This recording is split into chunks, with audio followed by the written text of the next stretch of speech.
Hello, everyone. So, in case you forgot about the little hint I dropped at the last episode, I ended up asking some family, and I ended up getting a family friend on here. So, this is Luis from Cuba. He works for Timeshare. Now, for some of you who know business or have watched certain TV shows, some of you may be a little iffy about the timeshare and maybe a few other things. Just know this podcast isn't a supporter or a hater of any of the things you see. We just want to get perspectives on it. That's all we're really trying to do. This whole podcast really has just been we get someone's perspective, and the learning is a little bonus. But I don't know why I'm clarifying this much right now, because Dallas has his big episode on the way, if you remember that. But honestly, after episode 8, unless we decide to do something big, or unless especially if you really want to be on here, we're probably done. By the end of March, we'll have like a few more special things for you guys, but we're probably done. So, it's been fun. But episode 7 and episode 8, probably the last things we do until further notice. Hello, everyone. Welcome back to another episode of the Voces del Coqui podcast. Today, we got a very unique guest. We got Luis here. So, Luis, introduce yourself in whatever way you see fit. Hi, Jack. Thanks for having me on. My name is Luis. I live currently in Las Vegas, Nevada. Nice. So, what is your ethnicity? Oh, I'm Hispanic, born in Cuba, but pretty much raised in Los Angeles, Oh, okay. California. You said born in Cuba. When did you leave Cuba? I left Cuba when I was only 2 years old. So that was back in mid 60s. And it was great because my dad happened to meet my mom in Cuba. My mom is Cuban as well. My dad was from Spain and married her. And then from there went to Spain. And I was in Spain another 4 years and came to the States in 1971. All right. That's interesting. So you got two cultures pretty much. Yeah. How connected do you feel with Cuba? Do you feel like not a lot, or do you have any? Well, what happened with Cuba, since I was only born there, and it's a dictatorship to this day. When I got out through Spain and came to Los Angeles, I never really went back to Cuba. Now I'm, in my early 60s, and to go back to Cuba now would, I don't think I'd have any family members still alive unless they're over 100. All right. Well, okay. Yeah, I heard. Yeah, I saw before I started this episode. Cuba is like one of 5 communist countries still in the world. Yeah, So, that's incredible that they're still communist. You know, all right. Do you have a lot of memories being under Spanish culture? I do. As an infant, Cuba, I don't remember much of Cuba, but Spain I do because I was 6 years old when I left. So I got to spend quite a bit of time in Spain for my childhood. And then when I came to the States, I was in my early 10, I was like 10 years old, 11. And it was great to come to the States because I didn't, I got to learn Spanish and English. So I thought that was a big benefit for me for my future. Hmm. Did you have any huge challenges going from Spanish to English? Not really, because as soon as I got into the States, my parents, thank goodness, put me in school and I got to learn English very quickly as a young adult, obviously, kindergarten, first grade, second grade, went through high school, college. And I was pretty much, I look at myself like being born in the States because I was really only outside of the States for 6 years. Okay. So, oh, that's impressive. Yeah, I know English. Yeah. It's very difficult to learn. So that's Yes. So, but if you catch it at an early age, I think it's like any language. If you start young, then it could matriculate into having, being bilingual. like, oh, sorry. Did I you have did any go. other? I did get to go back to Spain as my adult age because I wanted to see my dad's homeland. So I did get to do that with my wife, and that was very interesting to go back. Where I used to live many many years ago. Hmm. So So there are no other struggles other than like so you know nothing learning language. There are no struggles going from Spain to America, pretty much. Since no, no, because it was great because my dad was from Spain. So right away, we got the resident visa, and we lived in Los Angeles. I'm really glad my dad picked Los Angeles over Florida. As you know, Florida is very humid. So I'm glad he picked Los Angeles, even though we lived in Cuba. He lived in Cuba for quite a bit. I guess he didn't want to bring and raise his family in a humid state. So he came to Los Angeles, and I'm grateful for that. If you want to call that a struggle, I guess. that's fine. All right, yeah. I mean, Yeah, some humidity. I don't. I'm not a fan of humidity. all right, yeah. Okay, yeah, I was focused on because some people I've asked about immigration a lot in other episodes, and Uh, some people it's a struggle, and some people they have an easier time because I know like one of my previous episodes as well, someone said like it was a Mhm. lot easier in like the 90s, especially to immigrate here, right? Oh yeah, yeah, totally. Because it wasn't as much as a struggle as back in the day, because they would give you the work visa, and then you could matriculate through that and get your papers. I became a citizen 1993, so it did take me a while to become a U.S. citizen. You're talking a couple of decades when I could have done it much sooner than that. Oh wow. Yeah, because I became a citizen in '93, while I came to the States in '71. So yeah. Wow. All right. Mhm. So, oh, that's interesting. You mentioned going back to Spain. Do you go back a lot, or did you just go back like once or twice? Yeah, we just went back that one time. I wanted to see my dad's homeland. The only regret I had was that when I did go back, my dad already had passed away. My dad died at a young age. So, I did get to see his homeland. I kind of wanted to go with him, but, can't really control that, you know. I'm sorry for your loss. Yeah, yeah. Um, so what else did you do there in Spain? In Spain, it was nice because I got to see a lot of his countryside, aside from Madrid and Barcelona.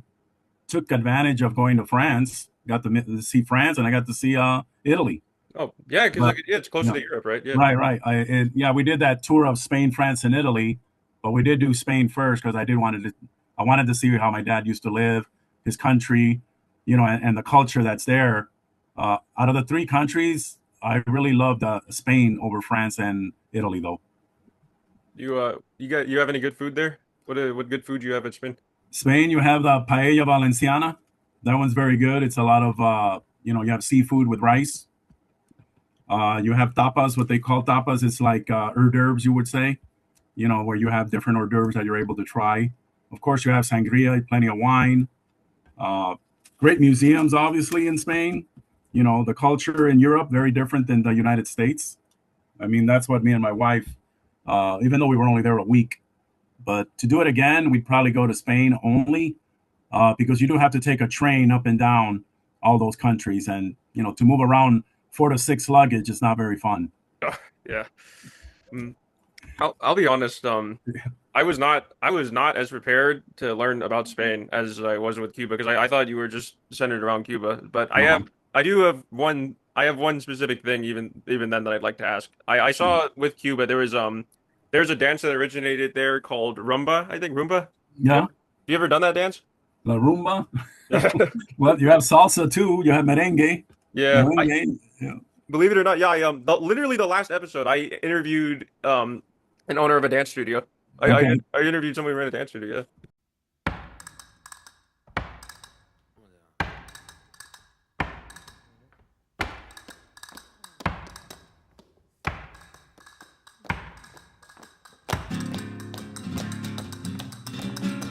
Compañero, no te pongas ya pedí consejo a nadie. Los consejos son palabras y las palabras son aire. Do Yeah. you realize Cuba was like a great vacation spot, in the 50s?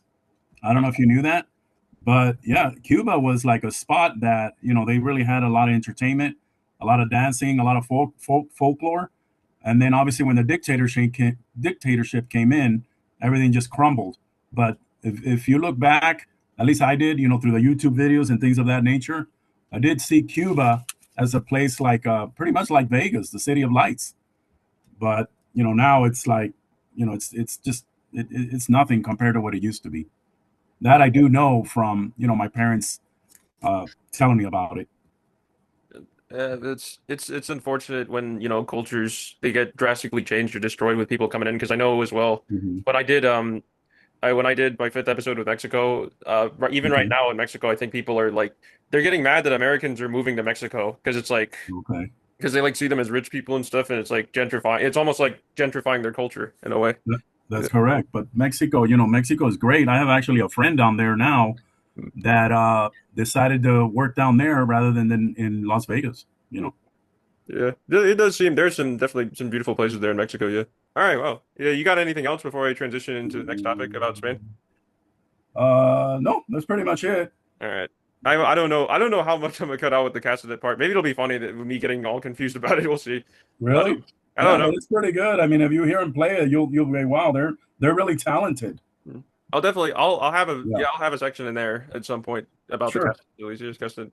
Well, all right. So transitioning into your work, you so you what did you do for work? I know you had a few different jobs. How did that story go?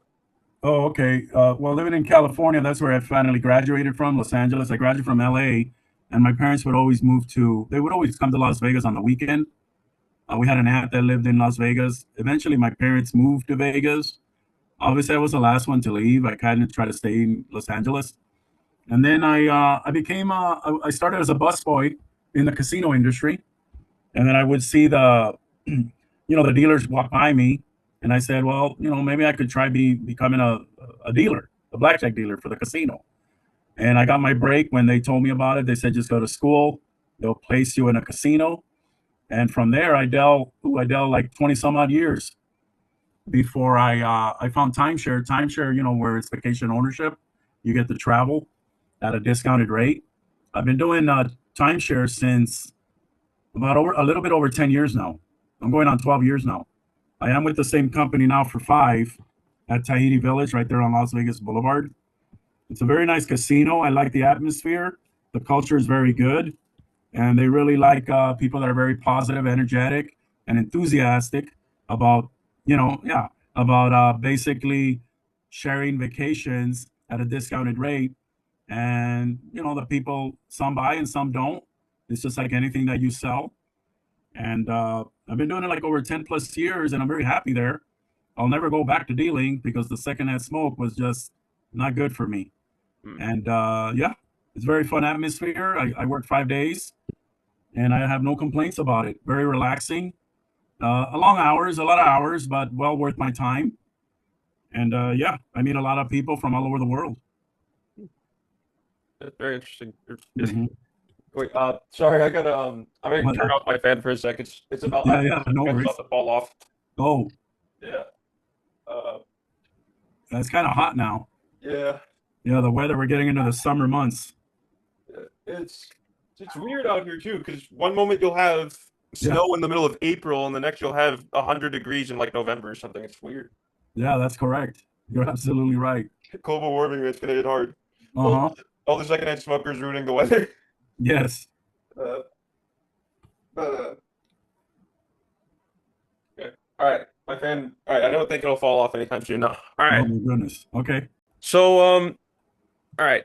So so you pretty much moved to Vegas you pretty much moved from LA to Vegas because of like other family moving there and because Yes, that's correct. okay, Yes. and like visiting Yeah. there a lot. All right. Yeah. So all right, when My you sister, my sister ended up moving first. She got married, then my parents, and then I was last to leave Los Angeles. all right, let's see what else can I ask about Blackjack? Yeah. Don't play it. You can't win. What are you now? How old are you now, Jack? 17. I turn 18 in 2 months. Oh wow. Oh yeah, you have a birthday coming up. Yeah, May 20. Okay. Okay. Uh, I guess I'll just go straight into timeshare. I mean, Yeah. actually, no, I know what to ask. So how did you like what was? Can you tell us more about like the transition going from blackjack to timeshare? I know you said Oh, secondhand okay. smoke for a bit. What are some other reasons you quit blackjack, and how Okay. you So got into timeshare? blackjack. First of all, the hours were very. I was great. It was a graveyard shift, so I would go in at 8 in the evening, get out at 4 in the morning. I kind of didn't like that shift. And since I had done it a while, it was good when I was single, but the secondhand smoke was really the deterrent for me. And then just that arm action constantly, uh, just not very good, for the back, your arms, your shoulders. So I was always looking for a way out. Before timeshare, I got into being a paralegal at a law firm. And then that's when I got my break. I started meeting people from all over. They had occupations. And eventually I met somebody that was in timeshare. I never knew what timeshare was.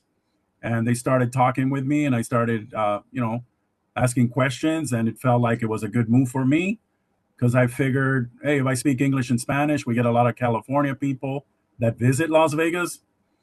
And I got my break when I answered an ad after finding out a little bit of more information about what I needed to do. And I quit Bellagio in 2011. And then I did 3 years of paralegal. And that's how I met my break that I got into timeshare by talking to a person that was already doing it, by just communicating with people and knowing their occupation and asking questions. And I've been doing timeshare. I started at Grandview down the street, both on the south end of the Las Vegas Boulevard Strip, and then I transitioned to not Treasure Island, to Tahiti Village. I've been doing it now since 2000. Right after COVID, I started in 2021. I'm sorry, 2021. Oh, in Tahiti Village. Yeah, Tahiti Village, right? Okay. So, all right. So paralegal. That's So Yeah. I haven't heard much about that side of law careers before, or jobs. Mhm. We haven't. I didn't like it, Jack. That's why I didn't do it that long. Okay. What did It you was do? it was Really just too tedious. tedious. Yeah. What were some of like the tedious things you did? Oh God, you got to type up a lot. You got to type everything up. Then you got to get signatures. You got to calendar the events for the attorney. It was just way too much over my head, And I didn't like being behind a desk, for long hours, and it just wasn't. It wasn't my what I didn't want. I didn't want to do that for the rest of my life. That's all right. What was Let's see. Oh, do you need like a degree to do that To paralegal? do a paralegal, no, you just have to type fast. Okay. If Okay. you type fast, they will hire you. That They'll is- put you, they'll throw you right in there and say, okay, type this up. Like a deposition or anything else that they needed to be typed up. And then as long as they see that you're quick and efficient, then they'll keep you. If not, a paralegal usually leaves on their own accord. They never really get fired. Okay. Yeah. I mean, typing fast, that is one of my skill sets, but Oh, okay. I'll probably last a few years until AI. Yeah, starts and taking over. it doesn't pay that much, Jack. Do Yeah. you think they'll get taken over by AI? You're better off being an attorney. Yeah, probably. So timeshare. I Yes. know timeshare gets a lot of stigma about like high starting prices and rate of return. How do you respond to claims like that about pros and cons? Because I think it's Yeah. niche, but maybe it's not. What are your thoughts on it? Well, this is what I found out since I've been doing it for quite a bit. The majority of the families that come visit us, they do have a timeshare elsewhere. And I always try to, let them know that if you're going to buy a timeshare, there's really 3 places you don't ever want to buy your home resort in. And that would be Hawaii, Florida, and Mexico. And that's pretty much common sense because natural disasters. So if natural disasters come and they blow your roof, on a hurricane or a tornado or Or fire? a fire, what happens to that poor family's maintenance fee? Of course, it's going to go up.